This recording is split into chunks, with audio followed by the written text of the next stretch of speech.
Hello viewers, स्वागत है आप सभी का मेरे यूट्यूब चैनल स्कूल ट्यूशन गुरुजी में। आज हम बात करेंगे कार्यपत्रक 9 की, जो कि 17 अगस्त के लिए जारी किया गया। कक्षा 7 का विज्ञान विषय कार्यपत्रक है। बच्चे अपना नाम लिखेंगे और अपने कक्षा अध्यापक का नाम लिखेंगे। बच्चों, आज हम पढ़ेंगे मानव में पाचन के बारे में। तो चलिए बच्चों, देखते हैं, जानते हैं, समझते हैं कि आज के कार्यपत्रक में आपके लिए क्या खास है और आज के कार्यपत्रक आपको क्या बताना चाहता है।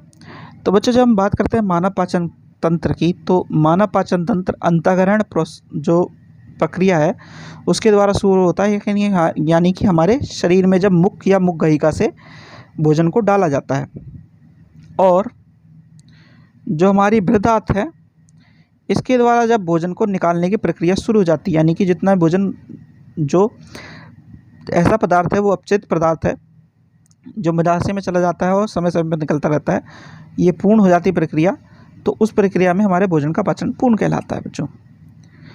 अब बात करते हैं मानव में पाचन की बच्चों। तो जब मानव में पाचन की बात करते हैं बच्चों, तो भोजन का ग्रहण जो हम करते हैं मुख के द्वारा करते हैं, और अंतःग्रहण प्रक्रिया में होता क्या है कि एक सलाइवरी एमाइलेज नाम का जो एंजाइम होता है वो क्या करता है, वो हमारे मुख में ही भोजन की प्रक्रिया को, पाचन की प्रक्रिया को शुरू कर देता है। अब धीरे धीरे जब भोजन निगलता है तो भोजन नलिका या ग्रासिका के द्वारा भोजन संकुचित होता हुआ नीचे की तरफ चला जाता है। जब ये नीचे की तरफ जाता है बच्चों, तो यहाँ पे क्या होता है, यहाँ पे इसमें आमाशय से यकृत जो होता है, यकृत से पितरस स्रावित होता है, और पितरस जो मिलता है बच्चों उससे क्या होता है, ये पितरस वसा के पाचन में महत्वपूर्ण भूमिका निभाता है, और यकृत सबसे बड़ी ग्रंथि है, पितरस स्रावित करता है, और आमाशय की जो मोटी जो भित्ति होती है उसमें एक संरचना होती है जिसे हम श्लेष्मल कहते हैं बच्चों। श्लेष्मल क्या करती है, ये जो आमाशय का स्तर है, यानी कि आमाशय की बाहर की दीवारें हैं, यानी कि इस दीवारों को सुरक्षा प्रदान करती है ताकि वह गले ना। पाचक रस क्या होता है, प्रोटीन को सरल पदार्थों में विघटित कर देता है। ये पाचन रस क्या करता है, प्रोटीन को सरल पदार्थों में विघटित कर देता है। और हाइड्रोक्लोरिक अम्ल क्या कहता है बच्चों, हाइड्रोक्लोरिक अम्ल दो चीज़ों को करता है बच्चों। अगर हमारे शरीर में कोई जीवाणु आ गया है गलती से खाने के साथ, तो उसे नष्ट करता है, और भोजन के माध्यम को अम्लीय बना देता है, पाचक रसों को अम्लीय बना देता है बच्चों, ताकि वो कार्य आसानी से कर सके।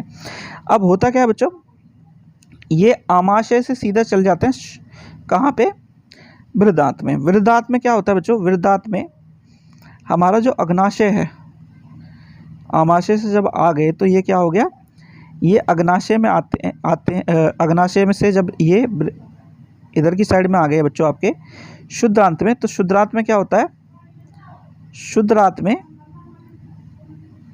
अग्नाशय से जो बड़ी ग्रंथि है उससे अग्निकारित रस प्रभावित होता है, जिससे कार्बोहाइड्रेट और प्रोटीन का पाचन थोड़ा और जल्दी होना शुरू हो जाता है बच्चों।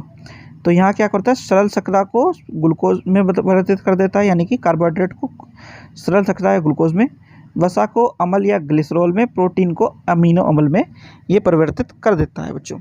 यानी कि ये सब चीज़ें कहाँ हो रही हैं, ये शुद्धांत में हो रही हैं। दूसरी मेन चीज़ जो शुद्धांत में होती है बच्चों, वो क्या होती है, ये क्या करता है बच्चों, जितना भी भोजन अवशोषित होकर शुद्धांत की भित्ति में आता है उसमें अवशोषण प्रक्रिया शुरू हो जाती है। अवशोषण प्रक्रिया होती है दिग्रोम अथवा रसोकार के द्वारा। ये उंगली नुमा एक संरचनाएं होती हैं जो रोम में पचे हुए भोजन को अवशोषित करने के लिए उसका क्षेत्रफल बढ़ा देती हैं, और भोजन में से जितना भी पाचन या अवशोषण का पदार्थ होता है उसे निकाल लेती है, बाकी सबको छोड़ देती हैं और बृहदात की तरफ भेजने का काम करती है। अब शुद्धांत होता क्या है, अत्यधिक कुंडलित होता है, 7.5 मीटर लंबा होता है, यकृत तथा अग्नाशय से स्रावित प्राप्त करता है, यानी कि रसों को प्राप्त करता है, और इसमें भित्ति से भी कुछ रस स्रावित होता है बच्चों। अब जब ये बृहदात में आता है तो बच्चों ये थोड़ी सी चौड़ी तो होती है, लेकिन लंबाई में सिर्फ 1.5 मीटर लंबी होती है। इसका कार्य होता है जल तथा कुछ लवणों को अवशोषित करना, जो कि जरूरी होते हैं। फिर बचा हुआ अपचित पदार्थों को मलाशय में जाने के लिए आगे की तरफ भेज देती है, और अर्धठोस मल के रूप में वहाँ पे रहता है, और समय समय पर ये गुदा द्वारा बाहर निष्कासित किया जाता रहता है बच्चों। तो बच्चों, ये तो बात हुई आपके कार्यपत्र की। अब जरा प्रश्न उत्तर देख लेते हैं। तो पहला प्रश्न है बच्चों, यकृत का क्या कार्य है। तो यकृत का क्या कार्य है बच्चों, यकृत का कार्य पितरस को स्रावित करना है, और इसे वसा के पाचन में महत्वपूर्ण भूमिका निभाता है बच्चों। ये है क्वेश्चन नंबर 1 का आंसर बच्चों। चलिए अगला क्वेश्चन देखते हैं। अगला प्रश्न है बच्चों, प्रश्न नंबर 2, पाचन तंत्र में कौन सा भाग द्वारा ये क्रियाएं संपादित होती है? तो जीवाणु नष्ट करने का कार्य क्या करता है? ये होता है HCl के द्वारा अग्नाशय में। फिर भोजन का संपूर्ण पाचन होता है बृहदान्त्र में। ठीक है बच्चों। फिर है दिग्रोम अथवा रसाकार किन्हें कहते हैं? तो शुद्धांत में आंतरिक भित्ति या उंगली के समान उभरी हुई संरचनाएं होती हैं जो दिग्रोम या रसाकार कहते हैं। इनका काम क्या होता है? भोजन के अवशोषण का काम करती हैं और ये उसके क्षेत्रफल को बढ़ा देती हैं। ये है आंसर 3 बच्चों। फिर है प्रश्न नंबर 4। प्रश्न नंबर 4 क्या कहता है बच्चों? मानव पाचन तंत्र का एक स्वच्छ नामांकित चित्र बनाएं। तो बच्चों आप इसमें से बना सकते हैं या आपकी NCERT की जो किताबें आपको मिली हुई हैं उसमें से एक नामांकित चित्र बना सकते हैं बच्चों। तो बच्चों ये हो गया आपका कार्यपत्र कंप्लीट और वीडियो भी। आशा करता हूँ आपको वीडियो अच्छी लगी होगी। अगर वीडियो अच्छी लगी हो तो चैनल को सब्सक्राइब करें, वीडियो को लाइक करें, शेयर करें। Thank you.